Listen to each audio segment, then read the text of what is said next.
Xo'p, assalomu alaykum. Bugun sizlar bilan men Umidjon Turg'untoshev yana bir kitob sharhini ko'rib chiqamiz.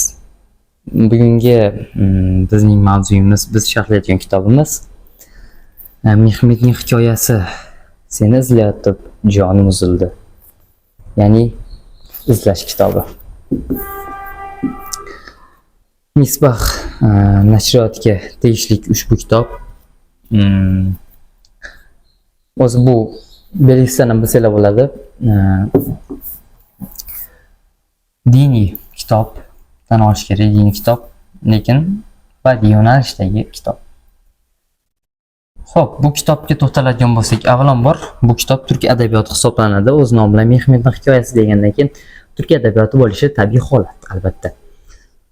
Xo'p, nimaga aynan bu kitobni men sharhlashga jazm etdim va bu kitobni nimaga men sizlarga o'qishga tavsiya qilaman?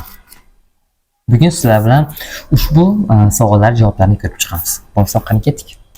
Xo'p, avvalambor seni izlayotib jonim uzildi deganda ko'pchilikdan so'radim. So'rasam, deydi, siz romantika o'qiyapsiz ekan deydi. Yo'q do'stlar, seni izlayotib jonim uzildi deganda bu o'zim men bittada tushungan edim. Ya'ni yaratganda Alloh taoloni izlayotganda joni uzilganligini haqida edi va shunday bo'lib chiqdi. Xo'p, bugun ushbu joydan ba'zi bir yoqqan narsalarni o'qib beraman kitobdan, xudo xolasa sizlar bilan inshaalloh, va kitobni kengroq yoritishga harakat qilamiz. Bu kitob shaxsan o'zimniki emas. Bu kitobni men bir tanishimni olib turdim. Avvalambor rahmat berib turganligi uchun yod emasdan, va shaxsiy kutubxonamga qo'shib olsam bo'lar ekan degan g'oya menda paydo bo'ldi. Hayotning bahorda so'lgan namnihol, maishiy zo'ravonlik, qotillik, ko'cha hayoti, giyohvandlik, yetimlik, afsus nadomat va ruhiy azoblarni boshdan kechirgan yoshgina yigitcha haqida. Bu yoshda buncha yukni ko'tarish unga og'irlik qildi. Ranj alamga to'la hayotiga ma'no berishni istadi. Tubi yo'q quduqda kelajagi uchun bir tutam umid qidirdi va yo'lni yo'qotganlarga yo'lboshchilik qilishni diliga tukkan u yosh o'qituvchi bilan uchrashib qoldi. Bu uchrashuv aslo tasodif emas edi. Albatta, tasodiflar tasodifan bo'lmaydi. Bu tasodif emas. Bu ishda bir xislat bor. Ushbu asarda toliga kulmagan yigitchaning hayoti qanchalar o'zgarib ketganiga guvoh bo'lasiz. Hech kim hayotimizga bekordan bekor kirib kelmagan. Ular biz uchun yo imtihon yoki arg'umondir. Uzr. To'ppa-to'g'ri. Bu kitobni meni o'qishman bir o'zi tagida xislat yozsa kerak. Albatta bu kitobni o'qiganlar izohlarda qo'shilgan inspeksiya qog'oz ketishlarida hisob qilgan bo'lardim. Bo'lsam boshladik. Bir yosh yigitcha, ya'ni Mehmet degan yigitcha bo'ladi. U yetim qoladi. Ya'ni otasi bilan onasi janjallashib qolgan bir paytda otasi onasini o'ldirib qo'yadi hikoyada. U lekin o'rtarog'ida, oxirroqlarda keltirilgan. Men o'qiganimcha sizlarga boshqa qo'yib aytib beryapman.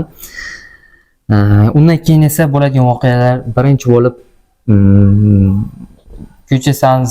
ko'chada sandraqlab yuradi va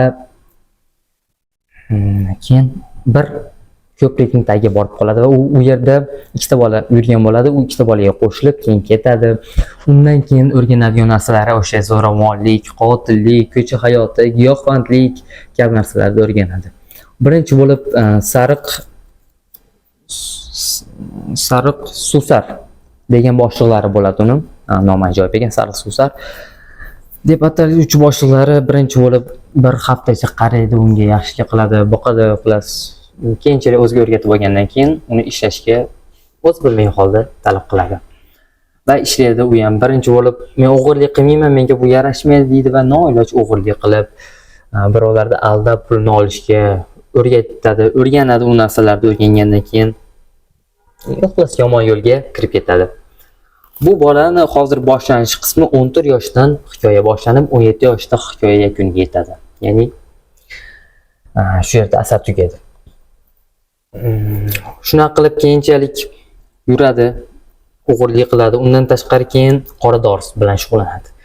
Qora dori bilan shug'ullangandan so'ng esa tabiiy holatki, men bu narsani ichmayman, iste'mol qilmayman, lekin boshqalarga sotaman deydi. Lekin bir kuni boshlig'i unga choy ustida gaplashib o'tirishni taklif qilib, uni choyiga qora dori solib qo'yadi va natijada u ham qora doriga o'rganib qoladi. Mayli, jicha kerak bo'lgan paytda ishlatib turaman, o'rganib qolmayman deb o'ylasada, lekin qora doriga mukkasidan ketib qoladi va boshlig'ini aytgan degan bo'lib qoladi va u ishlar aytgan ishlarni so'zsiz bajaradigan bo'lib qoladi. Maqsad uni pul topish va uni sotib olish edi.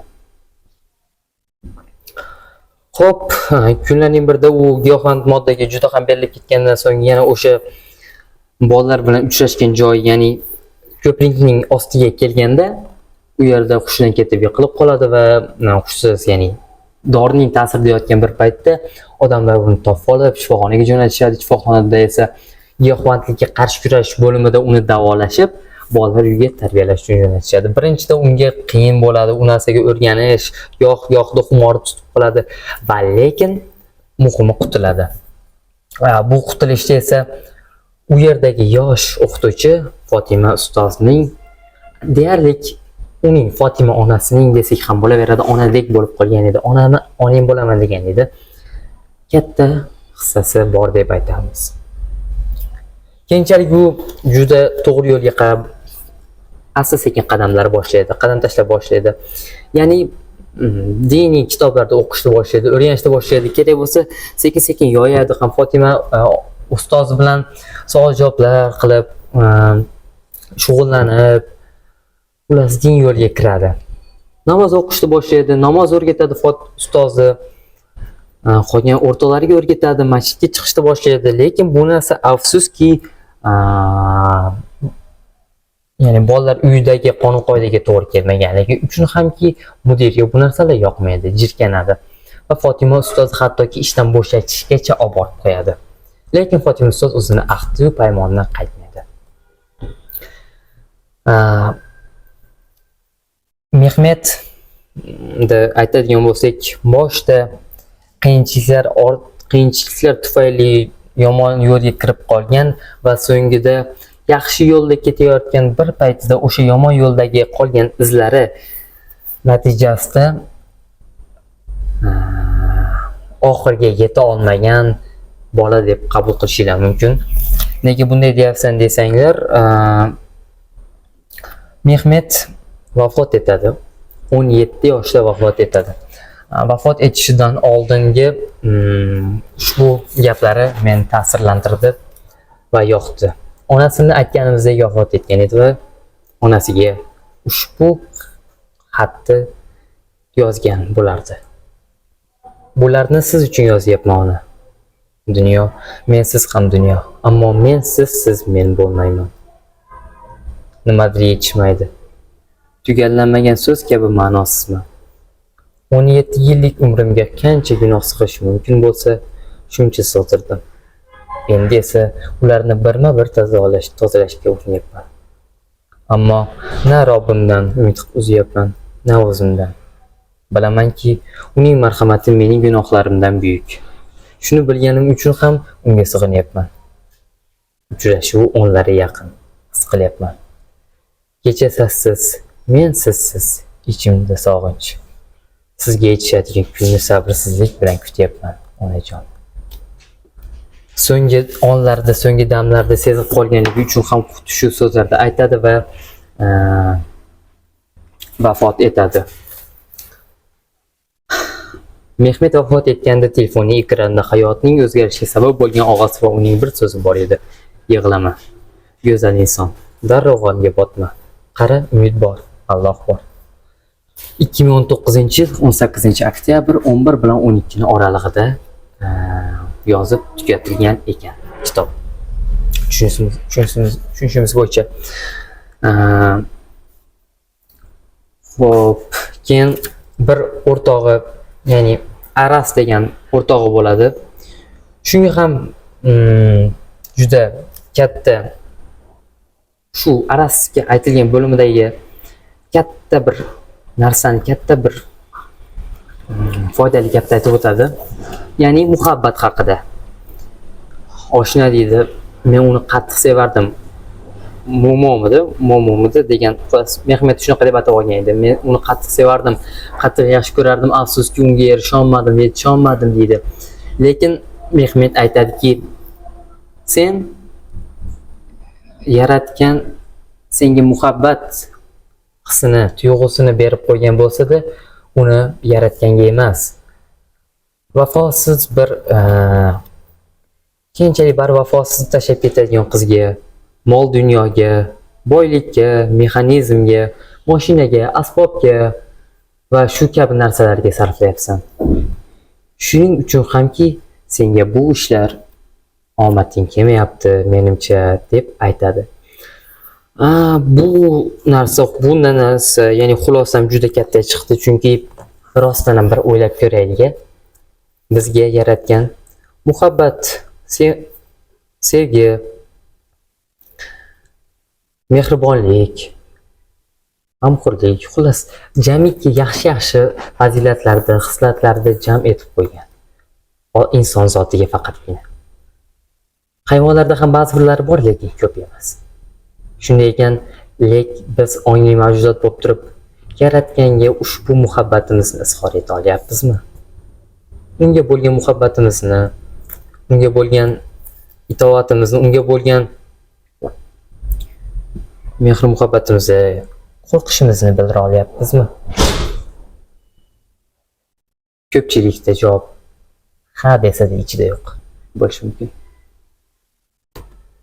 Ushbu kitobdan so'ng men Shayx Muhammad Sodiq Muhammad Yusufning kitoblar o'qish tartibi berilgan edi. Ushbu kitoblardan boshlab o'qishni boshladim. Albatta kimga qiziq bo'lsa, menga yozsanglar, izohlarda yozib qoldirsanglar, tashlab qo'yaman yoki bo'lmasa, videoni montajdan qo'yib yuboramiz. 55 dan kitobi bor ekan. 55 xil nomdagi to'g'rig'i o'qish tartibiga berilgan va birinchi qismi iymon kitobini o'qishni boshlashimga asosiy sababchi kitob shu deb ayta olaman.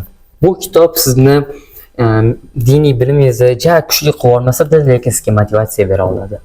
Ya'ni bu nima degani desangiz, biror bir ishni sizga qilib bermaydi, lekin o'sha ishni qilish uchun sizga yetarlicha motivatsiya beradi. Albatta bu kitobni topib, o'qib, o'zingizlar tushunishlarni istab qolgan bo'lardim. Yashamoq romanini ham o'qigan edim-ku, lekin bunchalik ta'sirlantirmagan edi. Yashamoqni ham. Izlash. Seni izlayapti, jonim uzildi. Mehmetning hikoyasi. Atiga 175-76 betlik kitob. Buni egasi bir kunda o'qib tugatgan ekan. Men to'g'risi ishlar bilan bo'lib, buni bir kunda o'qib tugata olmadim, lekin ko'p qismini bir kunda o'qidim. Shunday deb aytsa bo'ladi. Inshaalloh bu videomiz ham sizlarga manfaatli bo'ladi deb o'ylayman. Sizlar bu videoni ko'rganinglarda nimadir bo'lsa-da olib, ushbu kitobga muhabbatinglar qo'shib, qanday yo'l bo'lsa-da elektronmi, qog'oz variantdami ushbu kitobni olib o'qib, qandaydir diniy bilimlarni oshiribmi, yaxshilikka, yaxshi yo'lga harakat qilsanglar, boshlasanglar, shu yo'llarga yursanglar, men bundan xursandman va biz maqsadimizga yetishgan bo'lamiz. Menimcha bugungi videomiz shulardan iborat edi. Sog' salomat bo'linglar, ko'rishguncha.